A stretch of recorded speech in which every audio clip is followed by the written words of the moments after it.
Welcome to Unaccountable, the world's okayest accounting game show for product news, updates, and more. I am your charming chap of a host, Tyler Otto, and I'm joined by the lovable lad, Jeremy Van Grolson. Hello, sir. That's nice of you to say. Hello, sir. How are you? You know, I feel like we made it past March 15th. Life's getting better. Dude, I've got 2 jobs posted right now. I had 3 clients sign in the last 24 hours. Wow. I feel like I'm holding on for dear life. That's awesome. Congratulations, first of all. And do you think one thing that I haven't been able to crack with our firm yet is when are people signing and why, right? And it's always, we've talked about this roller coaster where it's like, oh, we've had a month or 2 and nobody, and suddenly 3 of them just like submit the button and let's do it, right? Any idea why, or do you see that seasonality and any thoughts behind it? It's because I went to a conference over my birthday. I think we talked about this. We did. And I crushed it at that conference. Man, this eye candy was on full display. What were they all from the conference? A good chunk of them. One existing client bought another hotel. So that was a freebie. But, you know. Yeah. Cool. Congrats. Yeah. Thank you, man. And also congrats for getting through March 15th. So now 1 more month to go. Then you get another deep sigh of relief.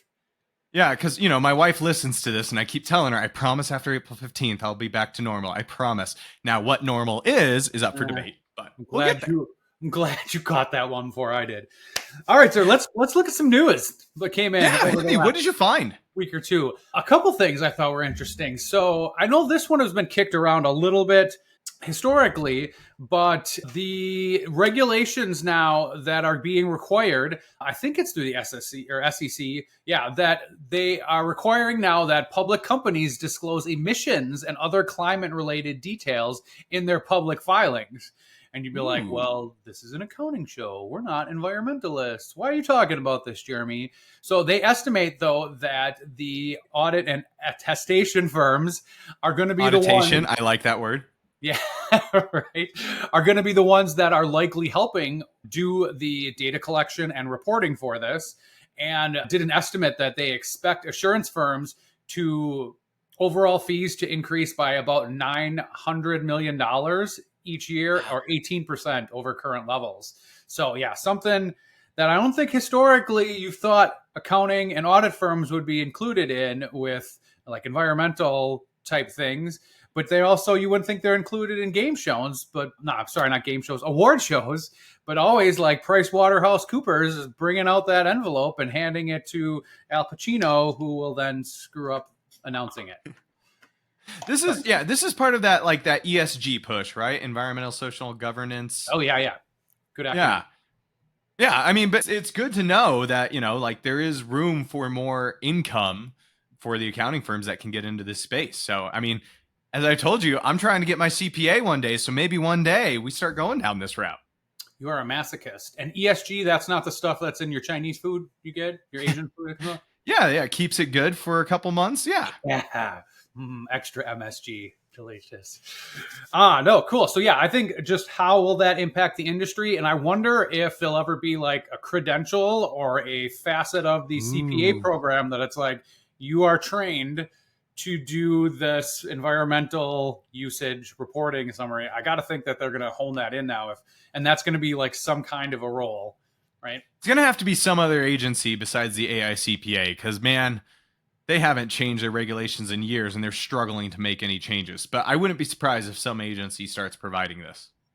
Yeah, and it was talking about that it won't just be audit firms or the big accounting firms. There are specialized firms. Apex Company was one that they mentioned before, and it's going to be like, now if you've not done this before and you're required to, are you going to engage your auditor to try to build on this service or find a specialized firm to do it? So maybe some cost competition, but I feel like there's, just because it's getting thrown out there, there's going to be a ton of people needing it. So there'll be plenty to go around for a while. Good article. What else did you find? Yeah. Also related to the accounting world, I don't know if you saw this one, but 2 major accounting firms in the last 2 months, 6 weeks or so have gotten huge minority stakes, or actually one of them was a majority, but like capital infusions from private equity firms.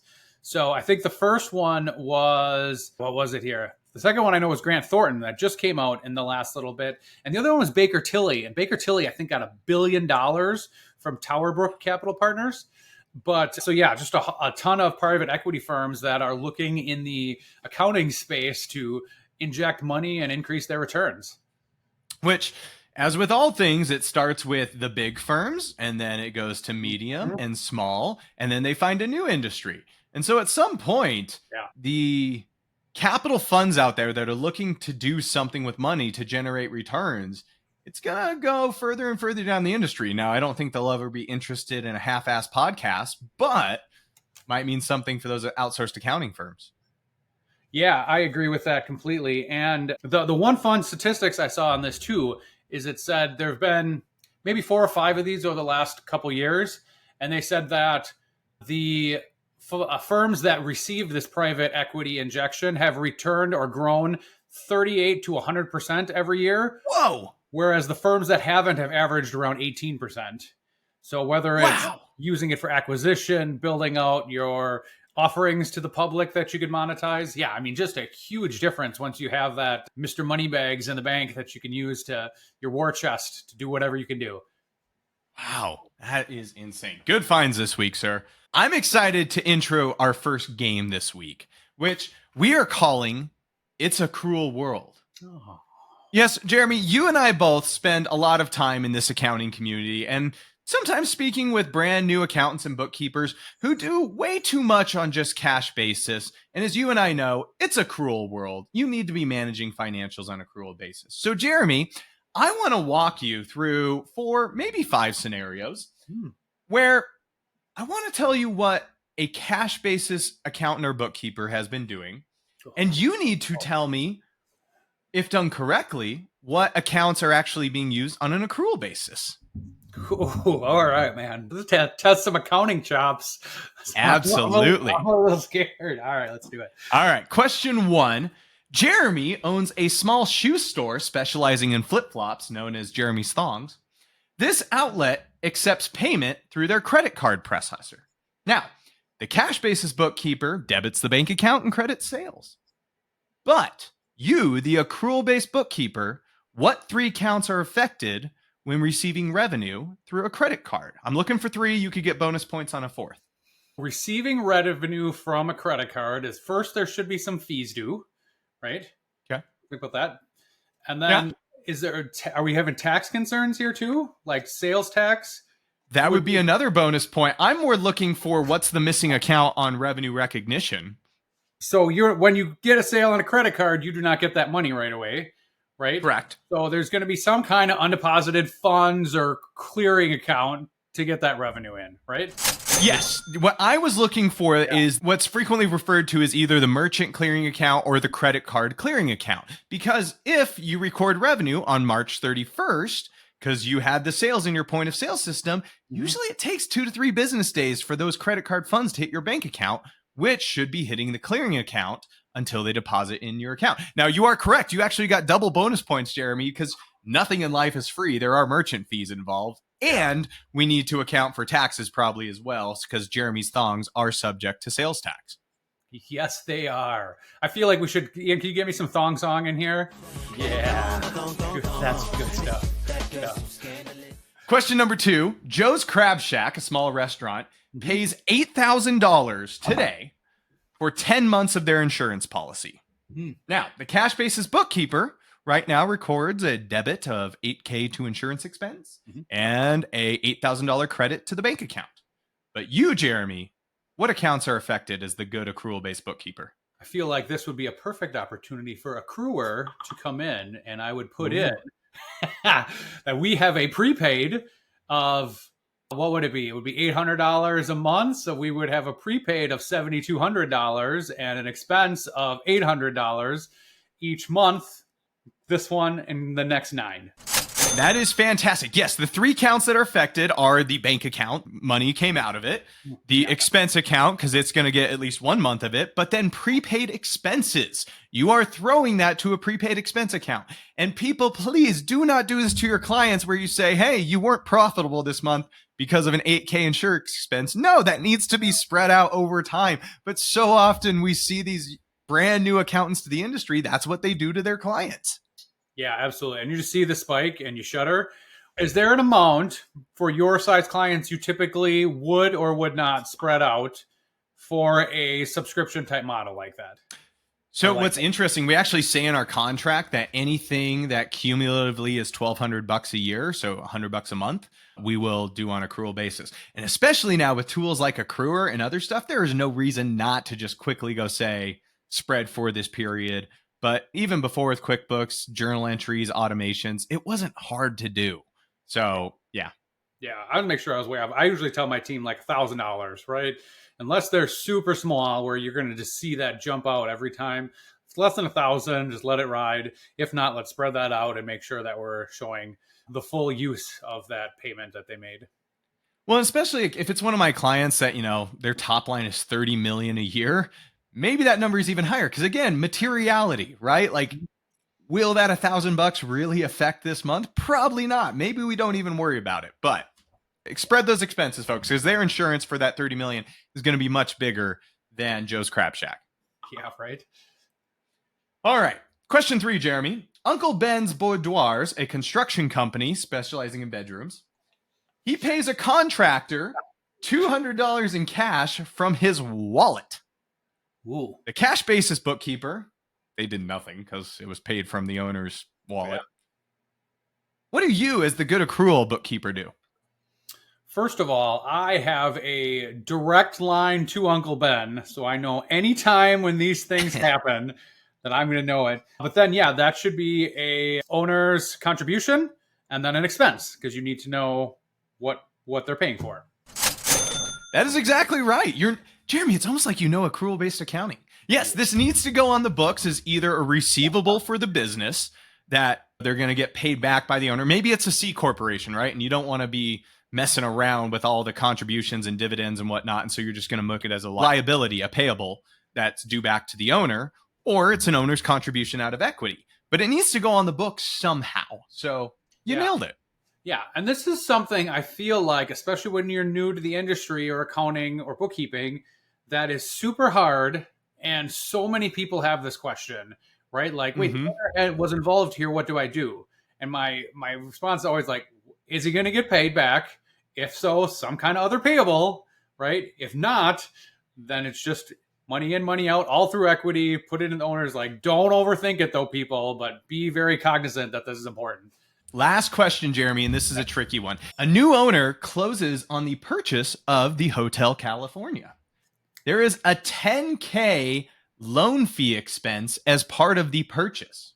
Now, the cash basis bookkeeper, if he's doing it somewhat right, credits the bank account and debits an asset for loan fees. If they did it not right, they debited an expense for bank charges. But let's say they did it right and debited the asset of loan fees. Now, you, as the accrual-based bookkeeper that knows what you can do, your rules, what do you do?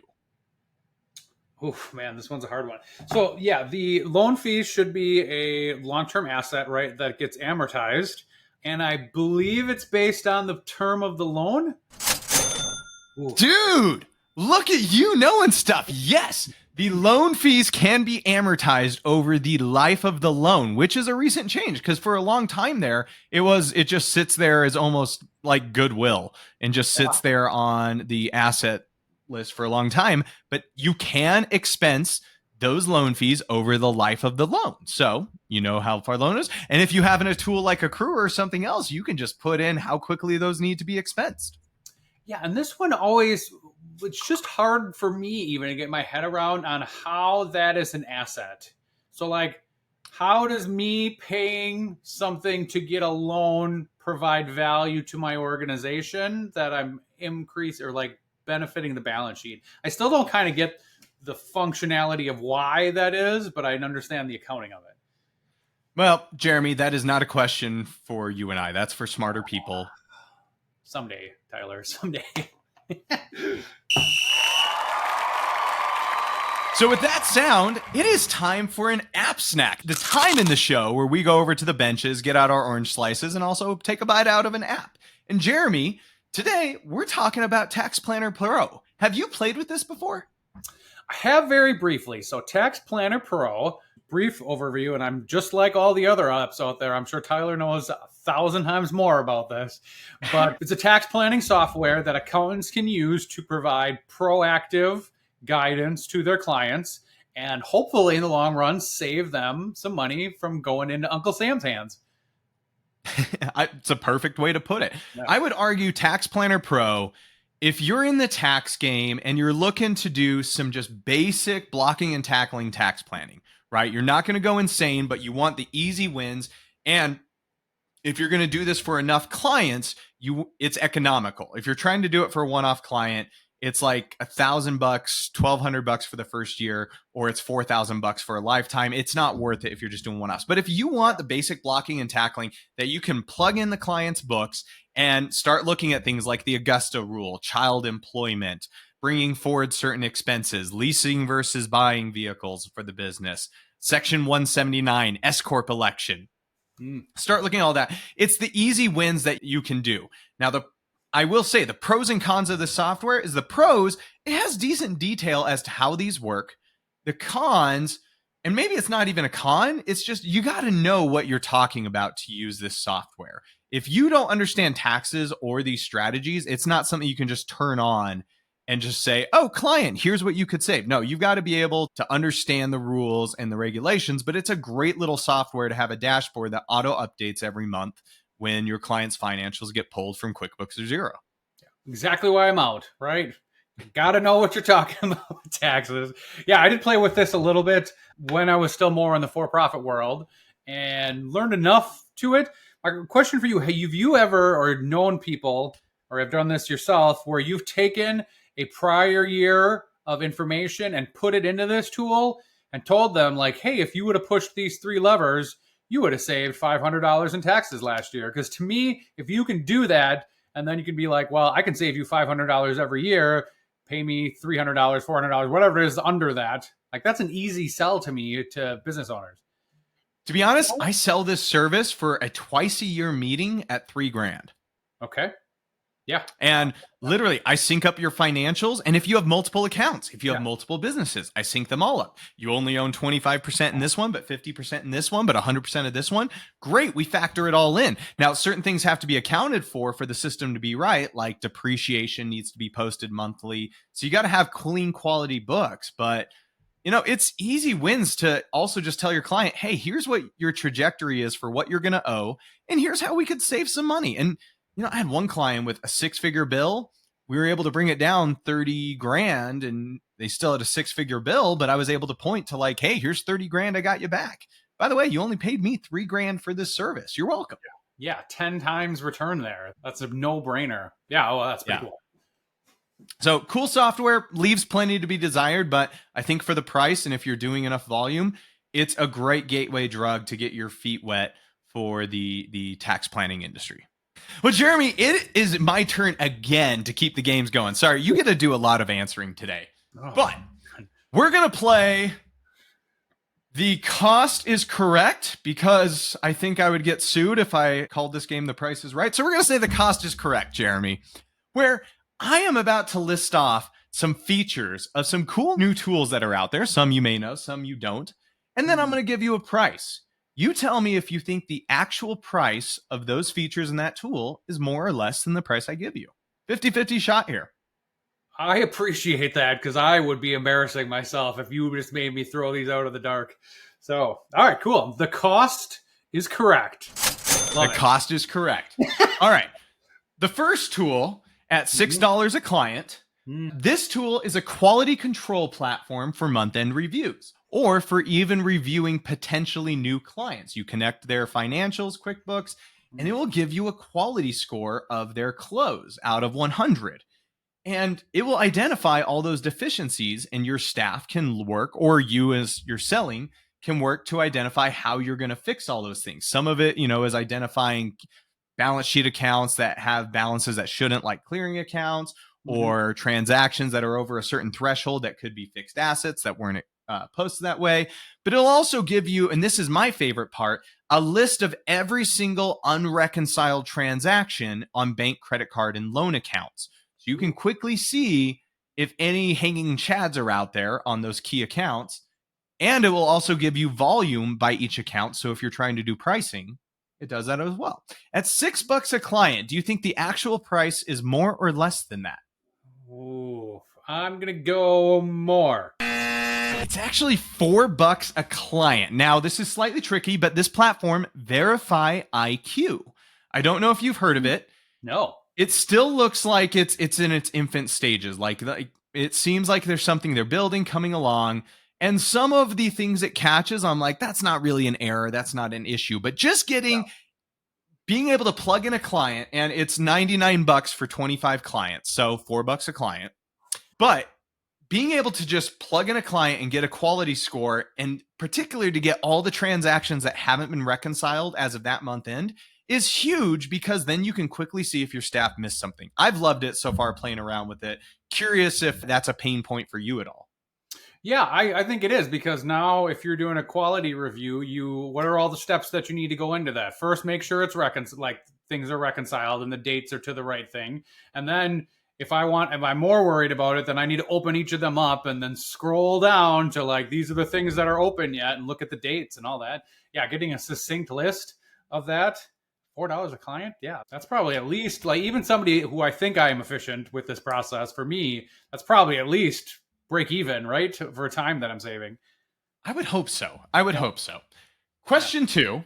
This program, at least in my demo, looks like that QuickBooks Cash Forecaster that got discontinued, except it works.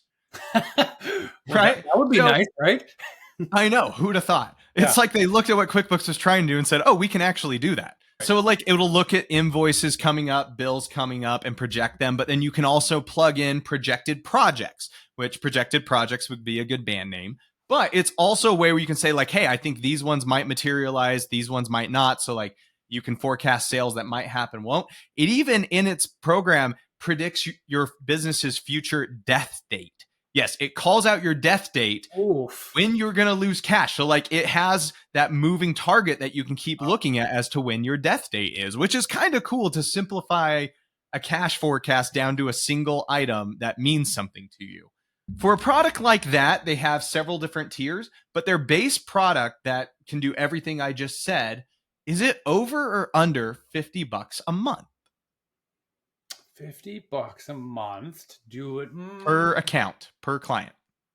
Per client. I'm going to go less. It is $60 a month when paid annually. This is float is, they're looking at your cash flow. Yeah. Can you float? Yeah.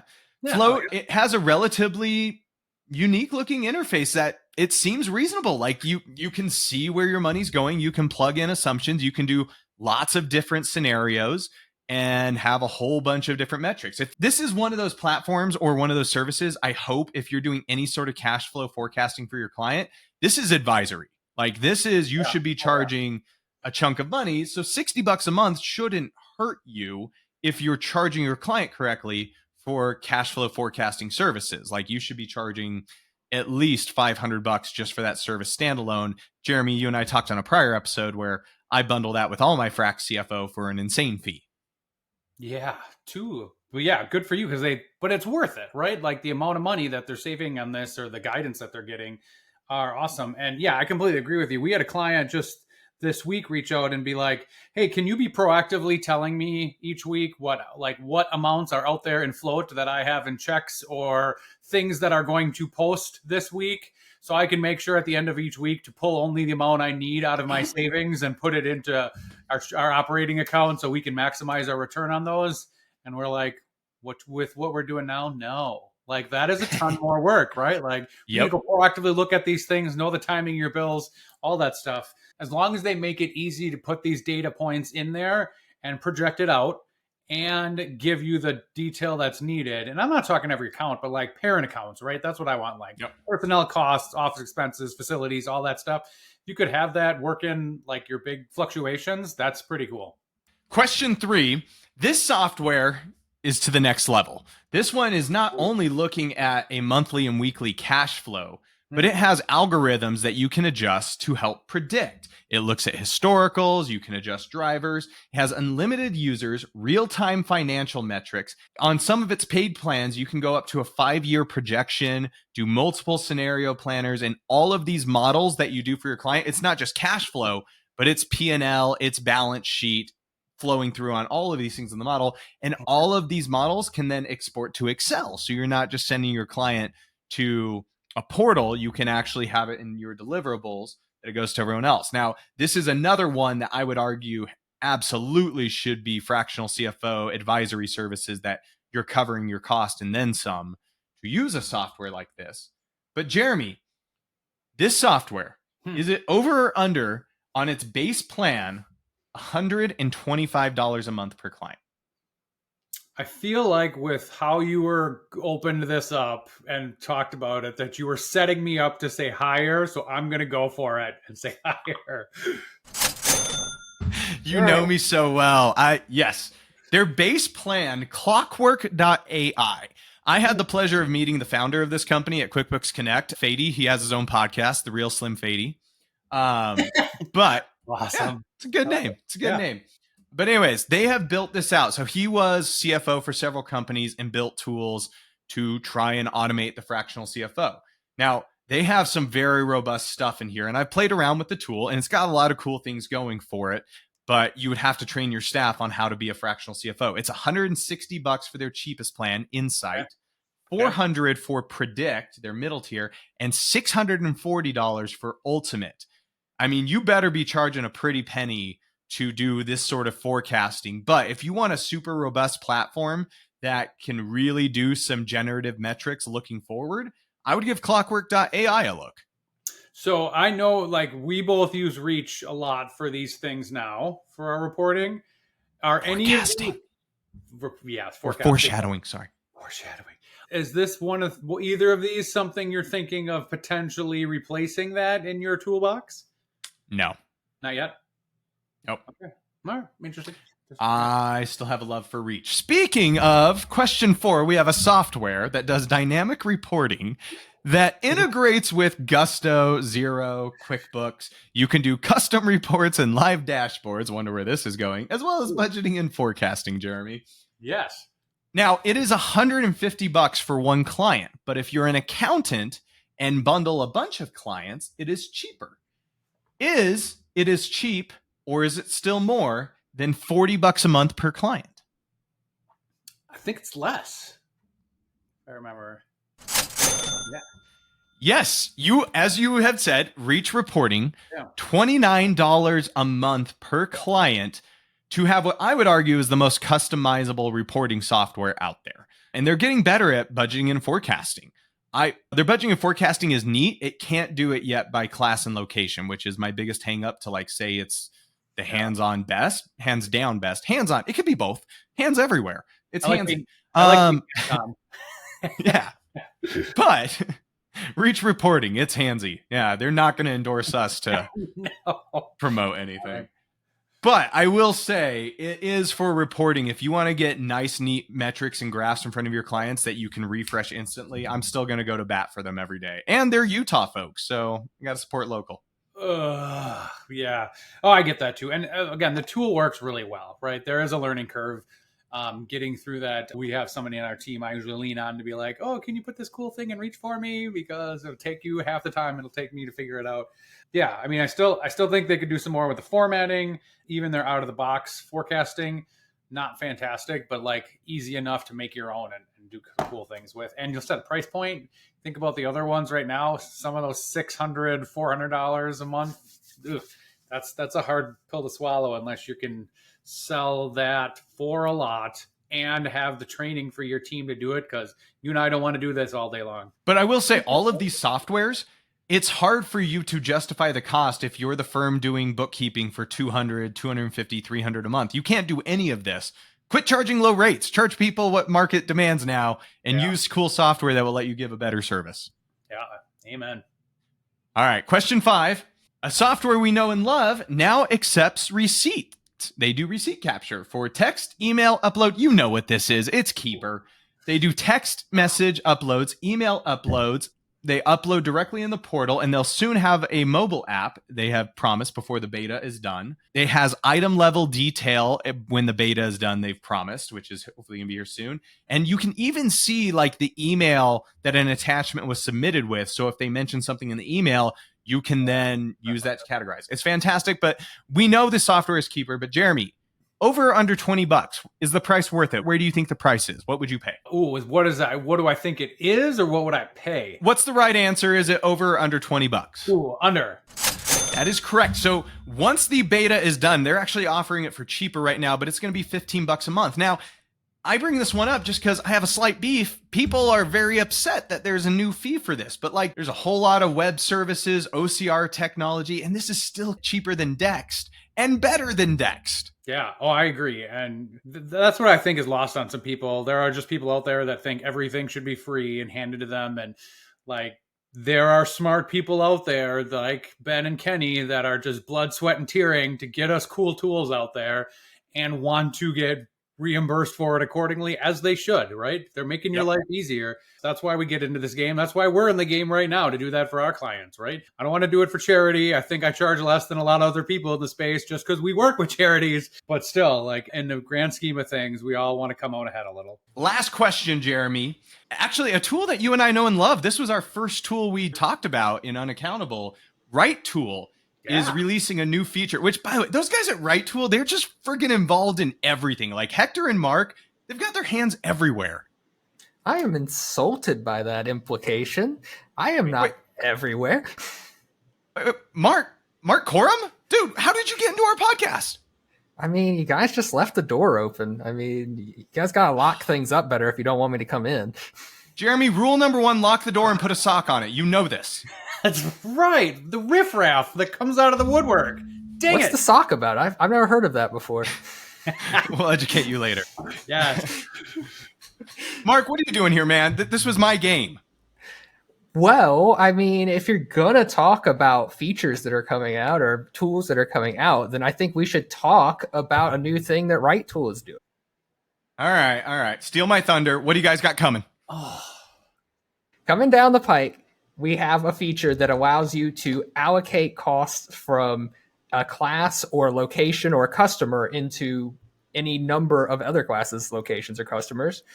With the click of a button, it generates these journal entries that can be as small as 4 lines or as big as thousands. And it just, like, how does it know to allocate? Like, Yeah. does it do it off any smart methodology? It does it based off as smart a methodology as I can come up with, which is to say that we have a whole user interface that allows you to set what percentages you want to do. If you want to make it so it's proportional to how your classes are already set up inside of QuickBooks, so you're not messing Like with by those. revenue or by profit or Yeah, any of those even. You can press a button, it'll do it by that. If you want to just be like, nah, I'm lazy, I just want to put everything in evenly, we have a button for that as well. And then finally, if you're just really into it and you're like, I want to go down each of these classes, you can manually put in whatever percentage you want and go off to the races with it.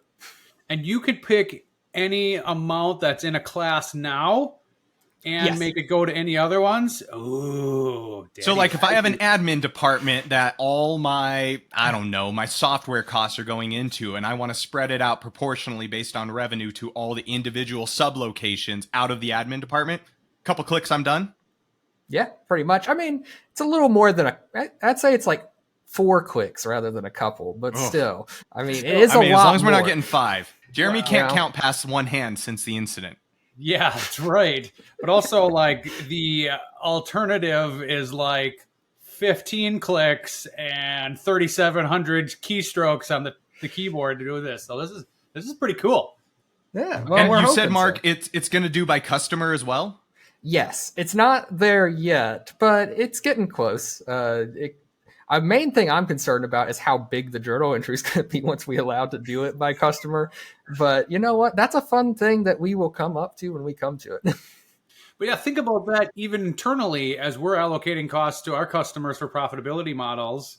That's huge. Like right now, that's a painful entry in some of the things you're spreading out. Wow. Okay. I like that. Yeah. Okay.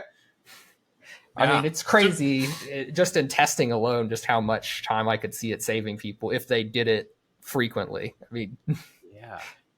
but Right tool, as you guys advertise, right tool, the tool that saves you seconds. It's true, but those seconds add up. Yeah.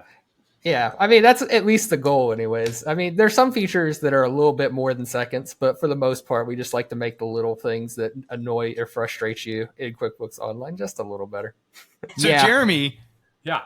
this is your last question. Okay. Is this new feature for existing pro users, is the add-on more or less than $10 on their current subscription?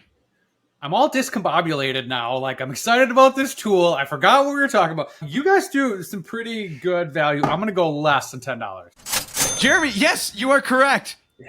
It's actually free. Like, well, not free. It's if you're already paying for the pro subscription, you're not paying more for this. They're just building in value, dude. That's awesome. Can you remind you just like all the pricing levels you guys have just for the listeners? Yeah, so we have basically a pretty flat pricing model. It is $50 per month for the first user and then $15 per additional user you add on.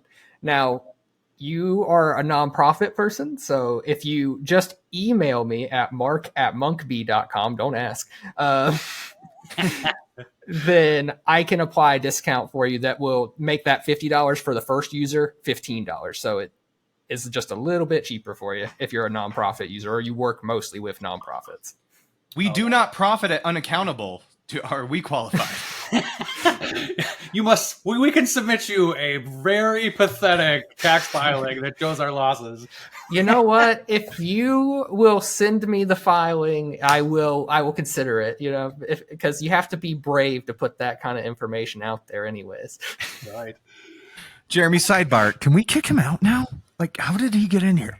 I don't know, but like, we need a locksmith coming ASAP.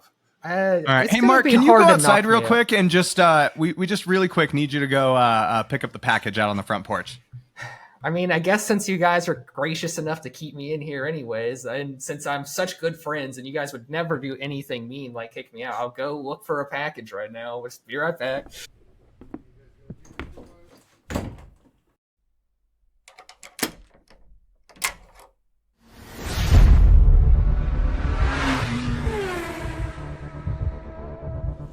Welcome to Fast Figures. 10 questions, 1 minute-ish. All answers are numbers. The game starts now. All right, Tyler, it is my pleasure to host this game today and start throwing some fast figure questions your way. I'm not going to lie, I'm pumped. Yeah, are you? All right, you look like you're on. It's been a while. I'm ready to play. Yeah, you look like you're on your game today. The last couple episodes, we had a day in mind, so I took that and tried to keep a theme here. So let's get started. Play ball! Let's go. First question. So Utah does not have a Major League Baseball team.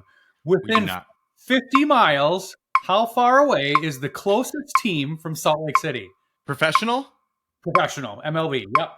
Probably Colorado, 400 miles. All right, what are the number of months into a fiscal year that an entity can elect to be taxed as an S corp? 75 days or 2.5 months. Within 100, how many partners are there in the Big Four accounting firm with the most partners? 12. Within $50 million, what is the difference in payroll from Major League Baseball's highest spending team to their lowest?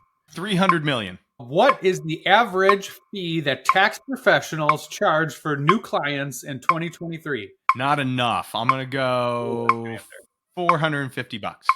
How many feet is it from the pitcher's mound to home plate? Ooh, 56. How many years do you depreciate residential real property using the straight line method? 39. How many strikes are in a perfect game of bowling?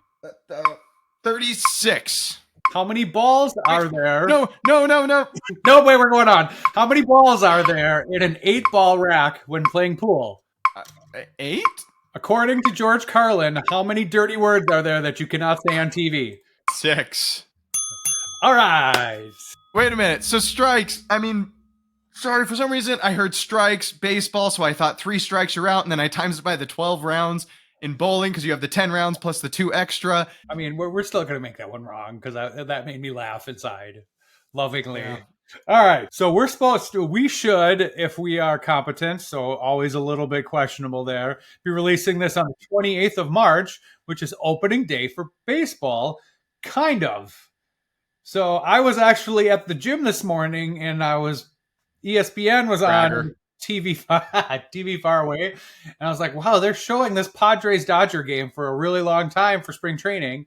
However, there are actually 2 games today and tomorrow that they're playing in South Korea that count, that are really like potentially another opening day, but normal opening day, Thursday the 28th. So baseball theme. First question. Utah does not have a Major League Baseball team within 50 miles. How far away is the closest team?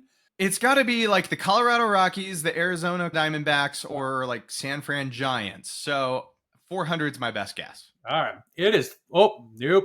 It is the Rockies in Denver. So that is 520 miles away from Salt Lake City. Ooh, not good out of the gate. All right. Let's see if we can get better on that. I mean, you didn't specify like driving or bird's eye. Oh, Yeah, I'm going to put that one back on the question asker. I don't think you get within 50? I don't think you get an 80-mile swing at the bird flies there, but I could be incorrect. I would like a recount. Moving on. Number of months into a year that an entity can be elected as an S-Corp. You said 2.5. 75 days, right? Good call. This would have been helpful information on our last podcast. Researching this, that would have been cool if we would have told them you got a week to go and then you can't do this anymore. But I have to say, you can't do this anymore. I had a client we were doing the taxes for that I kept asking for the information in TaxDome. Yeah. And then they send everything over and I'm like, you made a lot of money. And you didn't elect X Corp. Thanks for submitting all of this on March 17th. Better luck next year. Ooh, yeah. And there's nothing you can do, right? It's not your rule. So, good. Nice work. All right. The firm that has the most partners of the big 4, how many are there? You said 12. I have no idea. 6,585. Oh, wow. Yeah. I mean, to be fair, like neither one of us has worked at a big accounting firm. Thank God, because I feel like it sucks the life out of you, even though I do know a couple cool accountants that work for them. Can I just real quick, air a grievance on this episode? Yeah. Where is it? Hold on. I thought you were like having a moment of silence there for... Oh, don't give me your map of how the 370 miles as the birds flies.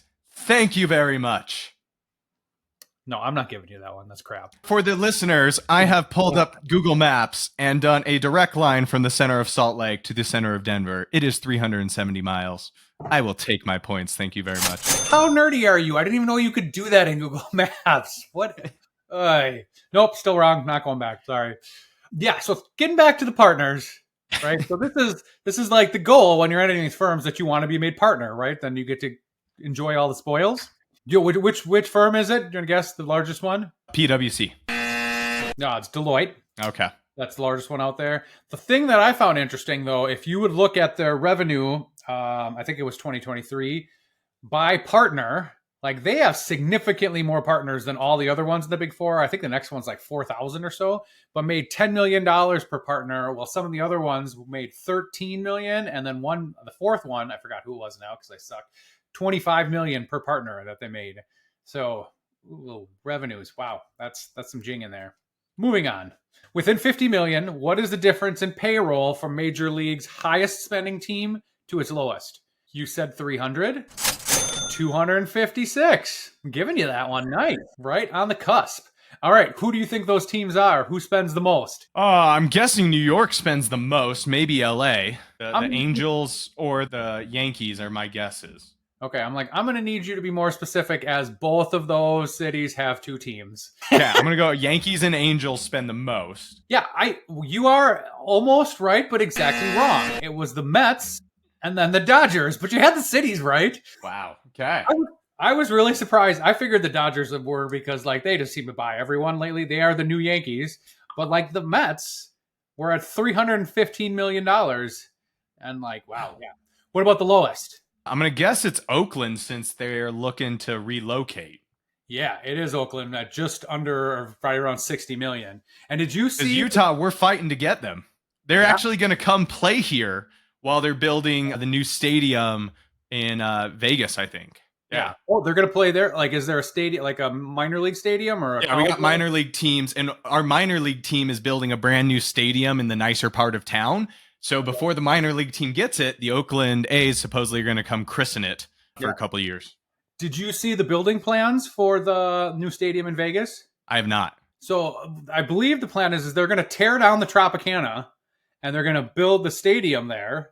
And it looks like just like the Sydney Opera House almost. If you look at this picture, go do yourself a favor and Google it, listeners. And yeah, it is very comparable to the Sydney Opera House.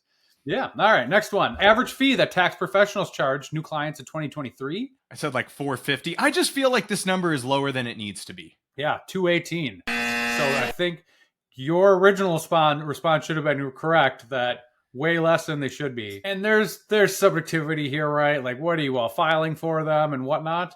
But even like bare bones tax things, like I feel like that should have a 3 in it just for your time. And if they want a professional that and you know what you're doing and provide some guidance, that's got to start with a 3 at least. But you said the average. Yeah, it's true. Yeah, I better check. You said the average. Like, that means there's proper fees propping that number up. So, like, are people doing $40 tax returns?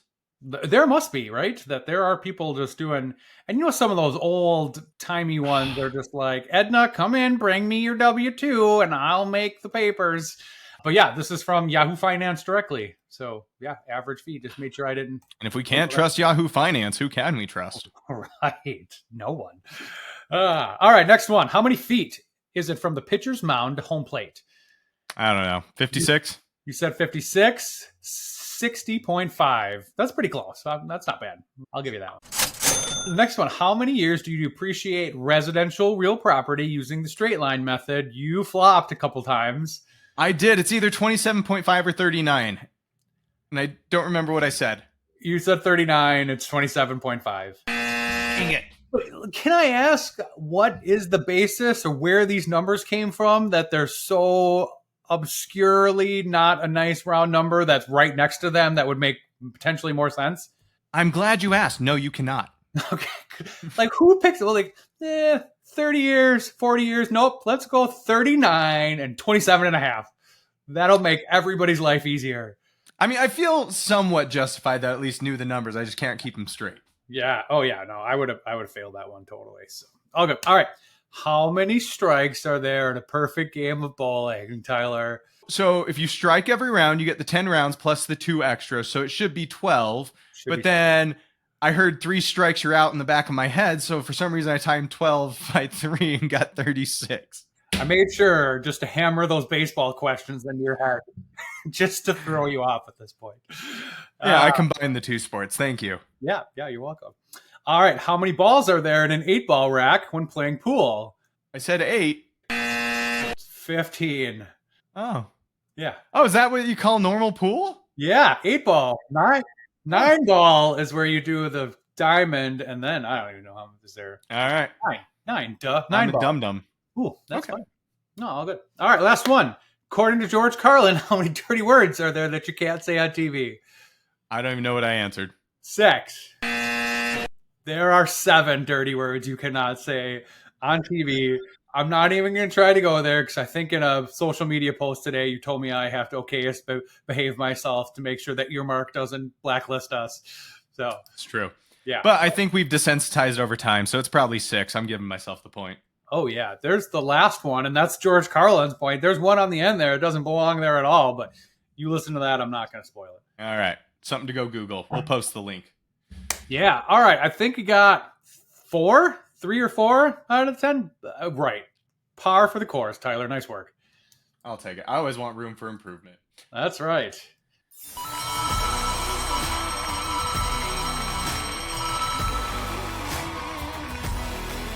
Jeremy, with that sound, it is time for our winners and losers of the week. And partly, I would argue, you and I finally win for once. Have you seen the announcement for BKX this year? They put both our faces on it as speakers. Yeah, they're scraping the bottom of the barrel here, right? They really are. But you know what? One man's trash is, well, I guess in this case, everyone's trash, but hey, good for us. Yeah, that's right. Yeah, this is pretty cool, right? My first time speaking there, you have before, twice, I believe, Yes. and have been Yep. insanely eloquent at it and really good. You could never seem to talk the next day, but during your talk, you do really well. I think the voice, if you think about one episode, 2 episodes ago when you were going through puberty on air, think about that 10 times worse, and that's Tyler the next day after he speaks. It's true. Yeah. Yes. And Jeremy, what are you talking about? What's your subject? My subject is talking about maximizing your team engagement when you're remote. And your title? Pants optional, maximum remote team engagement. What about yours? What are you gonna tickle us with? I'm all about these small investments you can make in your business that most people won't do that eventually will pay off. So I'm titling mine, Get Lucky, the small bets that lead to big wins. So between you and I, pants optional and get lucky. Hey, now it's a party. Yeah, looking forward to it. It'll be a great time. And Jeremy, for loser of the week, I wanted to call out, I don't know if you saw this, but there is legislation out there, a landmark settlement that in California is going to probably drastically reduce fees for agents on selling commissions for real estate, which we know California, it's absurd already in the real estate market, and people have been making money hand over fist buying and selling property. It's going to slash the fees that a lot of these buying agents are getting. We'll link to the article, but I wouldn't be surprised if we see a large exodus from people in that profession in California coming up here. And I think I saw this article, but did not research it broadly here. But I think this just is in California because I think there was a challenge to the National Association of Realtors that more or less called out deceptive practices or monopolization or something, where it was just the standard for them that you would pay 6% as the buyer, and then the two agents would split it at 3% each. And like how this was not called out for collusion or a monopoly or whatever prior to this is beyond me, because they numerous events or occasions where they did this and they said, well, if you're going to go with this other realtor, all the other realtors aren't going to let them in their realtor club, and we may not put you on the sites and advertise it as well. If you don't go with your realtor that's part of this 6%, you're paying it. And it's like, it's crazy. Yeah. What's funny is right after I started seeing these articles, I have jobs posted right now. One of the people that got through is a California realtor that's looking to leave the industry. And by the way, her resume was impressive. We're going to interview her, but it did make me laugh that it was right after we saw this article. Yeah. And it's totally going to trim the industry, right? Like the cream of the crop are going to raise up and people who can do it. And unfortunately, there are good realtors out there potentially worth this, right? That will advise you and get you in the right places and sell your house for a lot. However, just given how the housing market right now is, and just trying to afford a house as a young adult is impossible. Like dropping this fee a bit is welcomed overall for, I think, the economy. Well, Jeremy, that's all the time we have for this week. Before we go, we did get one new review on Podchaser. Hey, we're on Podchaser, Jeremy. Money Sense 21 says, Jeremy and Tyler are a dynamic duo, an informative yet funny podcast that leaves you with important advice, but also makes you laugh out loud. Thank you for keeping us on our toes with bookkeeping tax advice with a humorous slant. Hey, that was us. We did that. Right. That one's a good one. Thank you. I'd hang that one on my fridge. Maybe I will. My kids don't get all the real estate with their report cards. I'm going to put that one up there. Yeah, I'm going to do that next time when my kids do have like the school thing. I'm like, Daddy's podcast review right next to yours. All 5 stars except for that one. All right. Well, all of our listeners, be sure to post your reviews from your customers on your fridge. Send us a pic. Put it in the Unaccountable Facebook group where the shenanigans ensue. Hey, did you see that we had a wonderful, I think it was Tanya, who I love to death, started a good conversation on our podcast wall on Facebook. So the perfect place to talk about things that are slightly inappropriate, but very applicable to our bookkeeping community, that would be our Facebook page. Please come and talk about all those things. It's a private group for a reason. Yeah. Until next time, Jeremy, have fun decorating your fridge. Thank you.